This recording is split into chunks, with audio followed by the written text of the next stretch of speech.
હવે આપણે જોઈએ નિર્બળ એસિડ પ્રબળ બેઝના ક્ષારનું જળ વિભાજન.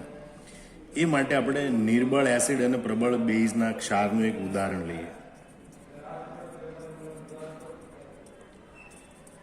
CH3COO Na બરોબર, એ નિર્બળ એસિડ CH3COOH અને પ્રબળ બેઝ NaOH નો ક્ષાર છે અને તે જલીય દ્રાવણમાં સંપૂર્ણ આયનીકરણ પામે છે. જલીય દ્રાવણમાં એનું સંપૂર્ણ આયનીકરણ થાય. એટલે માનો કે આપણે લઈ દઈએ CH3COONA, એનું આપણે જલીય દ્રાવણ બનાવીએ તો પ્રતિવર્તી પ્રક્રિયા થતી નથી, માત્ર પુરોગામી પ્રક્રિયા થાય અને એનું સંપૂર્ણ આયનીકરણ થાય. CH3COO aqueous plus Na plus aqueous. બરાબર, આ રીતે કોઈ પણ ક્ષાર હોય એનું જલીય દ્રાવણમાં સંપૂર્ણ આયનીકરણ થાય. એટલે સમજો કે જેટલી ક્ષારની સાંદ્રતા હોય એટલી ઉત્પન્ન થતા CH3COO અને Na પ્લસની સાંદ્રતા હોય છે. હવે આપણે બંને આયનોની વારાફરતી ચર્ચા કરીએ. તો Na પ્લસ આયન એ પ્રબળ બેઝનો ધન આયન છે.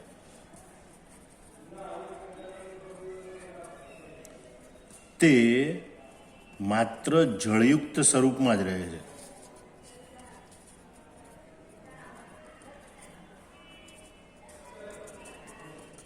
તે પાણી સાથે પ્રક્રિયા કરતો નથી.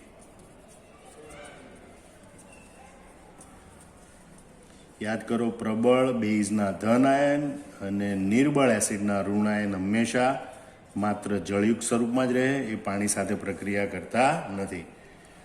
પરંતુ CH3COO આયન એ નિર્બળ એસિડનો ઋણ આયન છે અને તે પાણી સાથે પ્રક્રિયા કરી CH3COOH એસિટિક એસિડ અને હાઇડ્રોક્સાઇડ આયન OH- ઉત્પન્ન કરે છે. આમ તમે જો જે ક્ષાર છે એના આયનીકરણથી ઉત્પન્ન થતા ઋણ આયન અને ધન આયન બંનેની ખાસિયત લખી કે ધન આયન એ પ્રબળ બેઝનો ધન આયન છે, એટલે માત્ર જળયુક્ત સ્વરૂપમાં જ રહે, તે પાણી સાથે પ્રક્રિયા કરતો નથી. પરંતુ ઋણ આયન એટલે કે એસિટેટ આયન એ નિર્બળ એસિડનો ઋણ આયન છે. બરાબર, અને એટલે પાણી સાથે પ્રક્રિયા કરી જળ વિભાજન પામે અને પાણી સાથે પ્રક્રિયા કરી CH3COOH અને હાઇડ્રોક્સાઇડ આયન ઉત્પન્ન કરે છે. તો એની આપણે જળ વિભાજન પ્રક્રિયા લખીએ. CH3COO આયન એસિટેટ આયન એ પાણીના અણુ સાથે પ્રક્રિયા કરે એટલે CH3COOH એસિટિક એસિડ ઉત્પન્ન કરે પ્લસ OH- આયન ઉત્પન્ન કરે. બરોબર, આમ આ પ્રક્રિયામાં સંતુલન સ્થપાય છે. તો એવા સંતુલનને જળ વિભાજન સંતુલન કહેવાય. બરોબર, અને એના અચળાંકને જળ વિભાજન અચળાંક કહેવાય. જળ વિભાજન પ્રક્રિયા એમાં સ્થપાતું સંતુલન એને કહેવાય જળ વિભાજન સંતુલન, અને આ સંતુલન પ્રક્રિયાનો આયનીકરણ અચળાંક એને કહેવાય જળ વિભાજન અચળાંક. હવે અહીંયા ઉત્પન્ન થતો એસિટિક એસિડ એ નિર્બળ છે. એસિટિક એસિડ એ નિર્બળ એસિડ હોવાથી મુખ્યત્વે અવિયોજિત સ્વરૂપમાં જ રહે છે.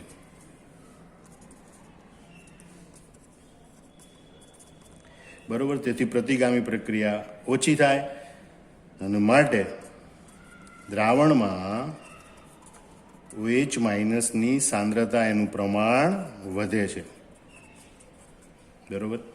અને એટલે આવા ક્ષારનું જલી દ્રાવણ બેઝિક હોય છે. આવા ક્ષારનું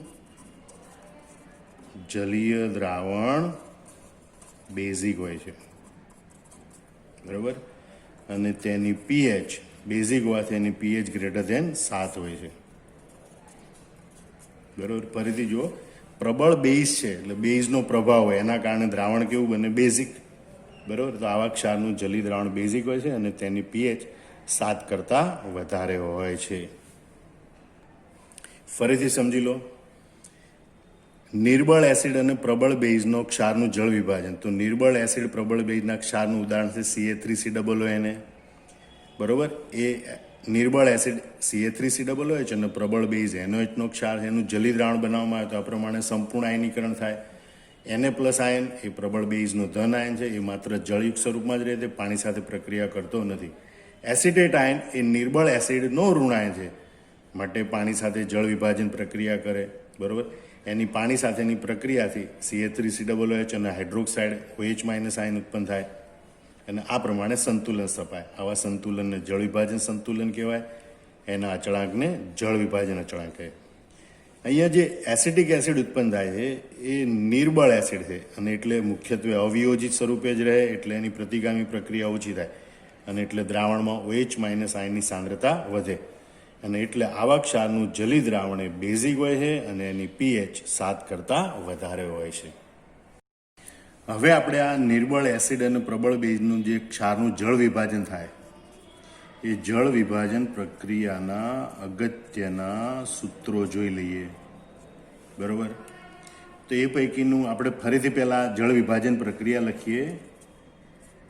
CA3COO- કે જે ક્ષારના જળ વિભાજનથી ઉત્પન્ન થતો ઋણાયન છે, એ પાણી સાથે પ્રક્રિયા કરે, બરોબર. It gives CA3COOH acetic acid plus OH- અને આ રીતે સંતુલન સ્થપાયું હોય. તો આ સંતુલનનું પહેલું સૂત્ર બનશે સંતુલન અચળાંક બરાબર નિપજની સાંદ્રતા CA3COOH OH- અપોન CA3COO- ની સાંદ્રતા. પાણીની સાંદ્રતા અચળ ગણી અચળાંક સાથે જોડી દીધેલી હોય છે, માટે આ પ્રમાણે સૂત્ર લખી શકાય. હવે આને આપણે એમ લખીએ કે ભાઈ ઉત્પન્ન થતા CA3COOH અને OH- આયનની સાંદ્રતાઓ સરખી હોય એટલે CA3COOHની જગ્યાએ OH- લખી શકાય. OH- ગુણ્યા OH- એટલે OH- નો સ્ક્વેર અપોન આ CH3COO- આયન છે, બરોબર.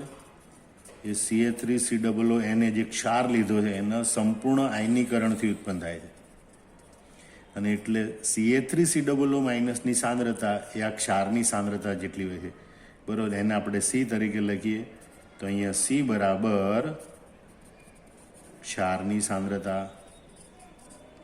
તો આપણને આ પ્રમાણે સૂત્ર મળે KH OH- square upon C.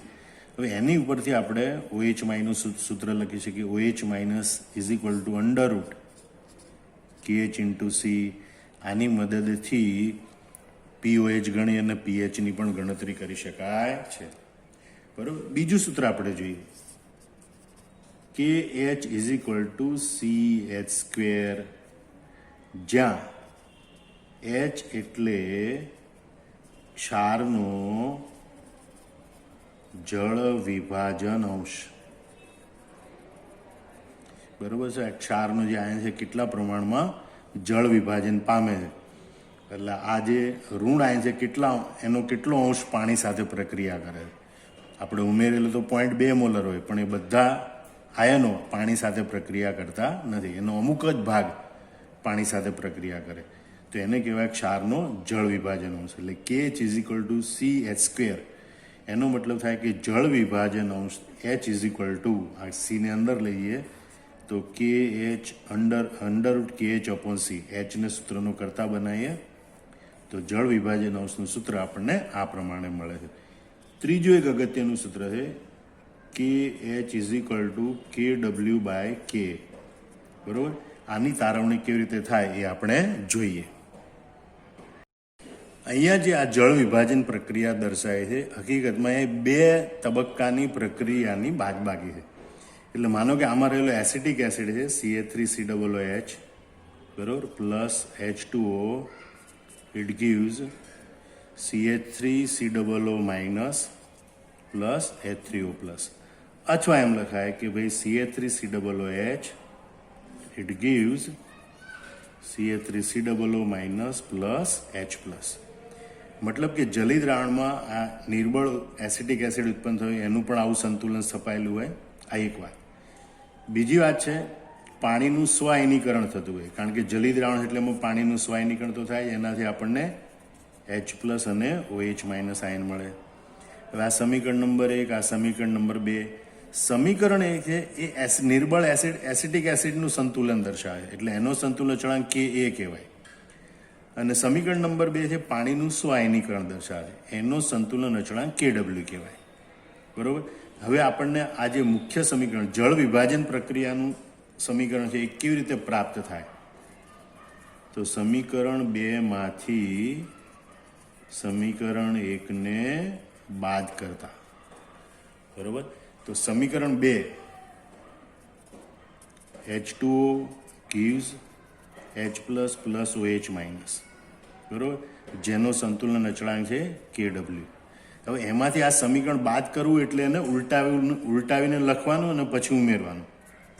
H plus plus CH3COO minus, it gives CH3COOH. હવે આપણે ઉલટાવ્યું એટલે એનો સંતુલન અચળાંક થઈ જાય 1/Ka, કારણ કે પ્રતિગામી પ્રક્રિયા લખી, બરોબર. અને આ બંને પ્રક્રિયાનો સરવાળો કરીએ આપણે તો અહીંયાથી બંને બાજુથી આ H પ્લસ ઉડી જાય એટલે CH3COO minus plus H2O, it gives CH3COOH plus OH minus. આ જે સમીકરણ મળ્યું એ જળ વિભાજન પ્રક્રિયાનું સમીકરણ, એનો સંતુલન અચળાંક K છે. હવે આપણે જાણીએ છીએ કે જ્યારે કોઈ પ્રક્રિયા એક કરતાં વધારે તબક્કામાં થતી હોય ત્યારે એ પ્રક્રિયાનો એકંદર સંતુલન અચળાંક એ દરેક તબક્કાના સંતુલન અચળાંકના ગુણાકાર બરાબર હોય. માટે KH ઇઝ ઇક્વલ ટુ આ બંને પ્રક્રિયાના સંતુલન અચળાંકનો ગુણાકાર KW ગુણ્યા 1/K, અને માટે KH is equal to KW by K. તો આ રીતે આપણને આ સૂત્ર પ્રાપ્ત થાય છે, KH is equal to KW by KA. કે ત્રીજું સૂત્ર અગત્યનું છે, KH is equal to KW by KA. હવે તમે ચોથું સૂત્ર મહત્વનું યાદ રાખજો કે ભાઈ H પ્લસ આયનની સાંદ્રતાનું સૂત્ર, બરાબર, એ યાદ રાખી લેજો, એની પણ તારવણી થઈ શકે. KW ઇન્ટુ KA/C, બરોબર, કે આ જલી દ્રાવણમાં H પ્લસ આયનની સાંદ્રતા કેટલી હોય તો KW ઇન્ટુ KA/C. અને એના પરથી pH શોધવાનું સૂત્ર મહત્વનું છે. જે દાખલા ગણવા માટે આ બધા સૂત્રો ખૂબ ઉપયોગી થશે, પણ એના પહેલાં સૌથી પહેલાં એ ઓળખવું પડશે કે આ નિર્બળ એસિડ અને પ્રબળ બેઝનો ક્ષાર છે. તો આમાંથી કોઈ પણ સૂત્ર જે ઉપયોગમાં લેવાતું હોય એનો ઉપયોગ કરીને દાખલો ગણી શકાય. આના માટે pHનું સૂત્ર થશે 7 પ્લસ 1/2 નિર્બળ એસિડનો આયનીકરણ અચળાંક, એની પરથી મળે power of K plus log C, બરોબર. નિર્બળ એસિડ છે એટલે એનો આયનીકરણ અચળાંક Kનો ઉપયોગ થાય સૂત્રમાં, અને એટલે pH શોધવા માટેનું ડાયરેક્ટ અગત્યનું સૂત્ર મળે 7 plus 1/2 power of K plus log C. આમ નિર્બળ એસિડ પ્રબળ બેઝના ક્ષારનું જળ વિભાજન થતું હોય ત્યારે જળ વિભાજન અચળાંક KHના સૂત્ર મળે, KH is equal to OH minus square, OH minus is equal to √KH into C. જળ વિભાજન અંશ અને જળ વિભાજન અચળાંક વચ્ચેનો સંબંધ દર્શાવતું સૂત્ર આ પ્રમાણે મળે, KH is equal two CH². આમ તો અપોન 1 - H હોય, બરાબર, પણ એને આપણે અવગણી શકીએ એટલે. અને માટે જળ વિભાજન અંશ H is equal two √KH/C. બીજું KH બરાબર KW by K. H plus એટલે કે આ દ્રાવણમાં H પ્લસ આયનની સાંદ્રતા KW ઇન્ટુ K/C. અને આ જલી દ્રાવણના pHનું સૂત્ર મળે 7 પ્લસ 1/2 બ્રેકેટમાં power of K plus log C. તો આ બધું બરોબર યાદ રાખવાનું જેથી તમે દાખલા વ્યવસ્થિત ગણી શકો.